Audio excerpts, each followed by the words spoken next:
এবার নবীজি বলেন, ও দিহিয়াতুল কালবি, আমি নবীজি মনে করেছিলাম তোমার দিলের মধ্যে মনে হয় হেদায়েতের আলো আসছে, ঈমানের নূর, ঈমানের আলো তোমার মধ্যে আসছে। এজন্য তুমি আসছো কুফর শিরক থেকে বের হয়ে ঈমানের আলোকে গ্রহণ করার জন্য। তুমি তোমার দুই হাতকে আমার দিকে বাড়িয়ে দিয়েছো ইসলাম গ্রহণ করার জন্য। আবার কেন দিহিয়াতুল কালবি তোমার হাতকে ঘুটায় নিয়েছো? এখনো কি ঈমানের নূর, ঈমানের আলো তোমার মধ্যে আসে নাই নাকি? হযরতে দিহিয়াতুল কালবি বলেন, নবীজি না না, এই কারণে না, আমি আমার দুই হাতকে গুটায় নিয়েছি, আমার জীবনের একটা বড় পাপের কথা আমার স্মরণ হয়ে গিয়েছে। আমি মনে করি নবীজি এত বড় পাপ আমি করেছি, ঈমান গ্রহণ করলেও ওই পাপ আমার ক্ষমা হবে না, ঈমান গ্রহণ করার দ্বারাও আমি আল্লাহর দরবারে আমি নাজাত পাবো না। এ নবীজি, এই জন্য আমি চিন্তা করতেছি ঈমান আনার পরে যদি ওই পাপ থেকে যদি আমি রেহাই না পাই, তাহলে আমি যে বাপদাদার ধর্মের মধ্যে আছি, এই বাপদাদার ধর্মের মধ্যে থাকাই ভালো। আমি শুধু শুধু ঈমান এনে আমার লাভ হবে না। নবীজি বলেন, ও দিহিয়াতুল কালবি, এত বড় কি পাপ তুমি করেছো যে ঈমান আনার পরে আল্লাহ তোমাকে ক্ষমা করবেন না? এবার দিহিয়াতুল কালবি তার জীবনের সেই পাপের ঘটনা খুলে বলতেছেন।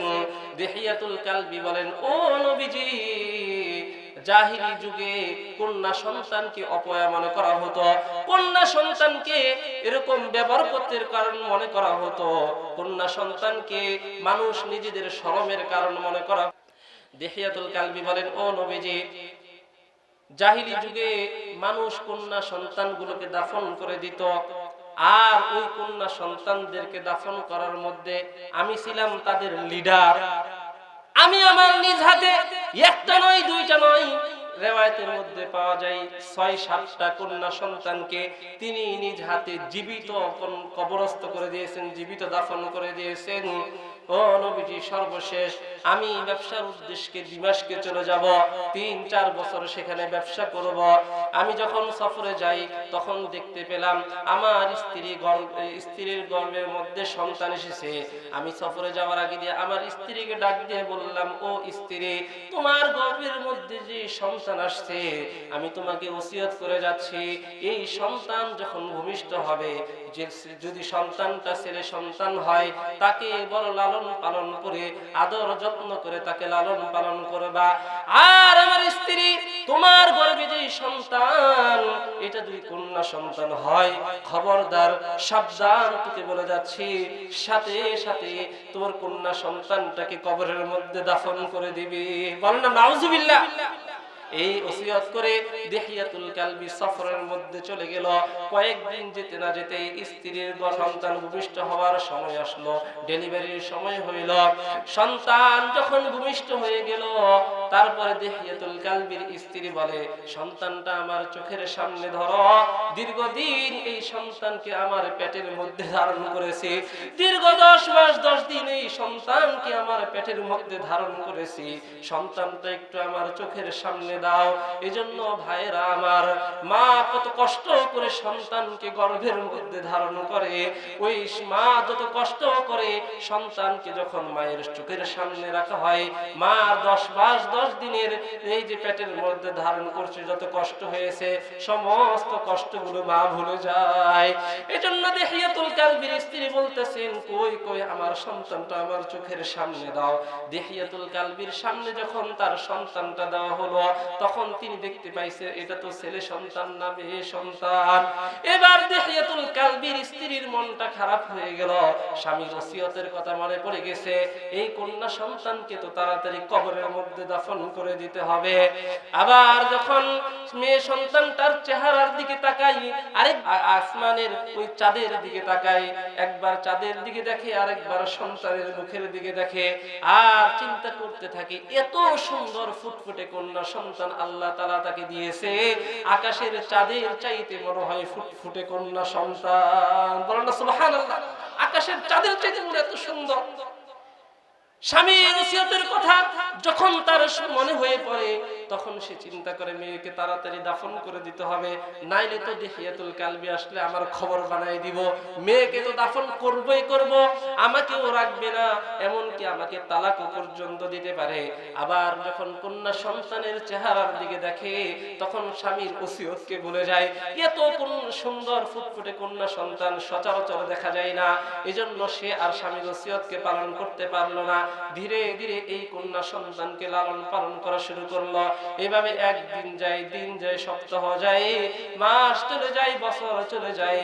3-4 বছর যখন হয়ে যায়, এই 3-4 বছরের সন্তানটা আরেকটু সুন্দর হয়ে যায়। কি বলেন? যখন একটা সন্তান ছোট্ট থাকে তখন কিন্তু এত সুন্দর লাগে না, যখন 2 বছর 3 বছর যায় তখন আস্তে আস্তে সুন্দর লাগতে থাকে। ওই যখন 3-4 বছর অতিক্রান্ত হলো, এত ফুটফুটে কন্যা সন্তান, নাম রাখছে জামিলা। নাম কি রাখছে একটু জোরে বলেন, মনে থাকবে তো? নাম কি রাখছে? জামিলা। একটু 3-4টা বছর যখন হয়েছে, এত সুন্দর, এলাকার সবাই তাকে আদর করে, কারণ এত সুন্দর কন্যা সন্তান এলাকায় আর দ্বিতীয়টি নাই। এরকম থাকে না? কি বলেন? অনেকের কন্যা সন্তান এত সুন্দর, এলাকার সবাই আদর করে। এই জামিলাকে এলাকার সবাই আদর করতেছে। এদিকে জামিলার মা দিহিয়াতুল কালবির স্ত্রী, তিনি সব সময় ভয় পাইতেন স্বামী জানি কখন এসে যায়। তিনি চিন্তা করতেন স্বামী আসলে এই কন্যাকে আর রাখা যাবে না, কন্যাকে পলায়া ফেলবে, লুকিয়ে ফেলবে, এরকম চিন্তাই সব সময় থাকতেন। এদিক দিয়ে দিহিয়াতুল কালবির ব্যবসায়িক সফর শেষ হয়ে গেল। একদিন হঠাৎ, আগের যুগে কোনো ফোন ছিল না, মোবাইল ছিল না, হঠাৎ করে একদিন কাউকে বলা নাই কওয়া নাই, গেটের মধ্যে এসে উপস্থিত দিহিয়াতুল কালবি, দরজায় করাঘাত নাড়তেছে। দিহিয়াতুল কালবির স্ত্রী মনে করলো এলাকার কে না কে, সে বুঝতে পারে নাই স্বামী এসে পড়েছে। এজন্য দিহিয়াতুল কালবির স্ত্রী দরজাটা খুলে দেখে হঠাৎ করে তার সামনে তার স্বামী দিহিয়াতুল কালবি দরজার সামনে দাঁড়ায় আছে। এবার দিহিয়াতুল কালবির স্ত্রীর মনের ভিতরে নাড়া দিয়ে উঠছে। দিহিয়াতুল কালবি ঢোকার পরে সর্বপ্রথম যেই কথাটা বলতেছে, ওই স্ত্রী, তোমার গর্ভের মধ্যে যে সন্তান রেখে গিয়েছি, ওই সন্তানের কি খবর? দিহিয়াতুল কালবির স্ত্রী বলেন, ও স্বামী, দীর্ঘদিন কাল আপনি সফর করে এসেছেন, আপনি বড় ক্লান্ত শ্রান্ত, আপনি বড় পিপাসার্ত, ক্ষুধার্ত, আগে একটু হাত মুখ ধুইন, ফ্রেশ হন, একটু খাবার দাবার গ্রহণ করেন, তারপরে আমি বলবো। স্ত্রী যতই ভুলাইতে চায়, কিন্তু না না, দিহিয়াতুল কালবি বারবার একই উত্তর, একই প্রশ্ন করতেছে, স্ত্রী, তোমার গর্ভের সন্তানের কি খবর? এদিক দিয়ে ওই জামিলা ঘরের এক কিনারের মধ্যে ছিল, এরকম মনে করছে তার মার সাথে কে জানি কথা বলে। সে ওই ঘরের ভিতরের ঘর থেকে বাহিরে আসলো, আসার পরে মাকে বলতেছে, ও আম্মু, তুমি কার সাথে কথা বলো? এই লোকটিকে জীবনে তো কখনো দেখি নাই। এবার দিহিয়াতুল কালবির স্ত্রী আর ভিতরে লুকায় রাখতে পারলো না, বলতেছে, ও দিহিয়াতুল কালবি, এটাই তোমার সেই কন্যা সন্তান। দিহিয়াতুল কালবির মেজাজটা বড় খারাপ হয়ে গেল, স্ত্রীর উপরে প্রচন্ড রাগ হয়ে গেল। আমি স্ত্রীকে ওসিয়ত করেছিলাম কন্যা সন্তান হলে দাফন করতে, কিন্তু এখন মনে মনে রাখছে সেটা দেখাই নাই। দীর্ঘকাল সফর করে আসছে, মনে মনে রাখছে তারা তোর মজা তোমাকে বোঝামো। এবার দিহিয়াতুল কালবির স্ত্রী ওই মেয়েকে যখন বলছে এটা তোমার আব্বু, জামিলা তার বাবাকে পেয়ে তাড়াতাড়ি জড়ায়া যায় ধরছে, বলতেছে, আব্বু, তুমি এতদিন কোথায় ছিলে? ও আব্বু, তুমি এতদিন কোথায় ছিলে? সকলের বাবা কত আদর করে, কত স্নেহ করে, কত মজা কিনে দেয়, বিভিন্ন জায়গায় ঘুরতে নিয়ে যায়। দিহিয়াতুল কালবি কিন্তু মনে মনে বাজার, কিন্তু স্ত্রীকে বুঝতে দেয় না। এবার পরের দিন দিহিয়াতুল কালবি তার স্ত্রীকে বলে, ও স্ত্রী, জামিলাকে একটু আমার সাথে সাজায়া দাও, ওই এলাকার মধ্যে মেলা হইতেছে, জামিলাকে নিয়ে আমি একটু ঘুরে আসি। কিন্তু দিহিয়াতুল কালবির মনের ভিতরে কিন্তু নিয়তটা খারাপ, স্ত্রীকে বুঝাইতে দেয় না। স্ত্রীও মনে করলো কন্যা সন্তান, এত ফুটফুটে সন্তান দেখে মনে হয় আমার স্বামীর মনের মধ্যে কোনো পরিবর্তন আসছে, কন্যাকে মনে হয় দিল থেকেই সে মেরে নিয়েছে। এবার দিহিয়াতুল কালবির স্ত্রী কন্যাকে সুন্দর করে সাজায় গোছায় দিয়েছে। এই জামিলা এক বাবাকে যায় জড়ায় ধরে, ও আব্বু তুমি কত ভালো আব্বু, এতদিন কোথায় ছিলে, আজকে আমাকে তুমি ঘুরাইতে নিয়ে যাইতেছো, এতদিন তুমি কোথায় ছিলে। একবার কপালে চুমু খায়, একবার ঠোঁটে চুমু খায়, আর আব্বুকে আব্বু বলে ডাকতে থাকে, এত মায়াবী সুরে ডাকে। তারপরও দিহিয়াতুল কালবি নবীজির কাছে বর্ণনা করতেছেন, ও নবীজি এত আদর করে ডাকতেছিল, তারপরও আমার দিলটা এত পাষাণ এত পাষাণ, তারপরও আমার দিলের মধ্যে কোনো মায়া মোহাব্বত তৈরি হলো না। ও নবীজি, আমি আমার কন্যা জামিলাকে নিয়ে রওনা হয়ে গেলাম। যেতে যেতে ওই মেলার পথে যেতে যেতে কিছু দূর যাওয়ার পরে পথটা আমি এরকম ক্রস করে ফেললাম, ভিন্ন একটা পথে রওনা হয়ে গেলাম। এবার মেয়ে বলে, বাবা এইদিকে তো মেলার পথ না, ওইটা তো মেলার পথ, তুমি কোথায় যাইতেছ? দিহিয়াতুল কালবি বলে, আমার একটু কাজ আছে এখানে। একটু জঙ্গলের মধ্যে যাওয়ার পরে দিহিয়াতুল কালবির সাথে যে একটা সূরা ছিল, এই সূরাটাকে তিনি বের করলেন, বের করে সেখানে মাটি খোঁড়া শুরু করলো। মেয়ে বলতেছে, বাবা এখানে তোমার কি কাজ? বাবা বলতেছেন, একটু পরে বুঝতে পারবি, এখানে আমার একটা কাজ আছে। দিহিয়াতুল কালবি এবার কবর খোঁড়া শুরু করলো। মেয়েটার উচ্চতা পরিমাণ যখন কবর খুঁড়ে ফেললো, তখন মেয়েটাকে জোরে ধরে ধাক্কাইয়া ওই কবরের মধ্যে ফালাইতেছে। এবার মেয়েটি বুঝতে পারলো, আমাকে মনে হয় এখানে জীবিত কবর দেওয়া হবে, কারণ অনেক গল্প শুনেছে জীবিত কন্যাদেরকে কবরস্থ করা হয়। এবার দিহিয়াতুল কালবির সন্তান জামিলা বাবাকে ডাক দিয়ে বলতেছে, ও বাবা, ও আব্বু তুমি এতদিন ছিলে না, কালকে বাড়িতে আসছো, কত আমি তোমাকে, তুমি আমাকে কত আদর করো, প্রত্যেকের বাবা তাদের সন্তানকে কত আদর করে, তুমি তো মনে হয় আমাকে এখানে জীবিত কবর দিয়ে দিবে। ও আব্বু, আমি এমন দূর এলাকায় চলে যাব যেখানে কেউ জানতে পারবে না আমি তোমার মেয়ে, আর আমার কারণে তোমার সমাজের ভিতরে কোনো খারাপ অবস্থা হবে না। ও আব্বু, আমাকে তুমি ছেড়ে দাও। দিহিয়াতুল কালবি মনের ভিতরে কোনো দয়া আসলো না। এবার দিহিয়াতুল কালবি মেয়েটিকে ওইখানে শোয়াইয়া তারপরে মাটি দেওয়া শুরু করে। মেয়েটি বারবার উঠে যাওয়ার চেষ্টা করে, কিছুটা যাওয়ার পরে এবার দিহিয়াতুল কালবি দেখে পাশে একটা বড় পাথর। এই পাথরটা নিয়ে দিহিয়াতুল কালবি অনেক জোরে মেয়েটার মাথার মধ্যে নিক্ষেপ করে। দিহিয়াতুল কালবি নবীজির কাছে ঘটনা বর্ণনা করতেছেন, যখন পাথরটা নিক্ষেপ করে মাথাটা চূর্ণ বিচূর্ণ হয়ে ওই মাথার থেকে ফিনকি দিয়ে রক্ত বের হয়ে দিহিয়াতুল কালবি বলেন, আমার দাড়ি মুবারকের মধ্যে আসতে লাগছে।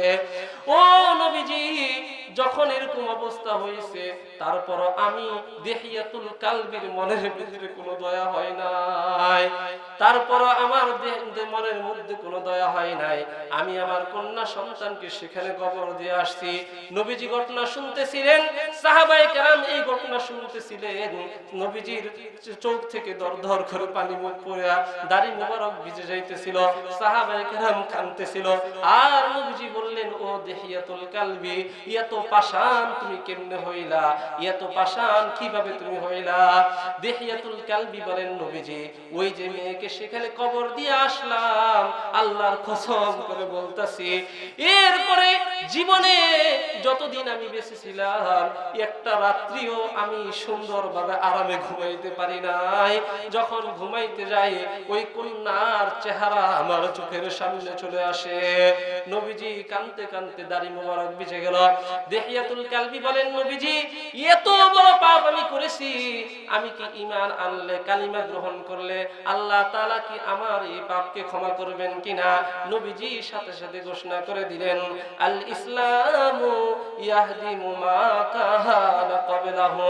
নবীজি ঘোষণা করে দিলেন, ও দিহিয়াতুল কালবি শোনো, ইসলাম গ্রহণ করলে যে কালিমা তুমি গ্রহণ করবে, এই কালিমার এত দাম, এত দাম, ইখলাসের সাথে গ্রহণ করার কারণে জিন্দেগীর পূর্বের সমস্ত গুনাহ খাতাগুলো আল্লাহ তাআলা ক্ষমা করে দিবেন। জোরে জোরে বলুন সুবহানাল্লাহ।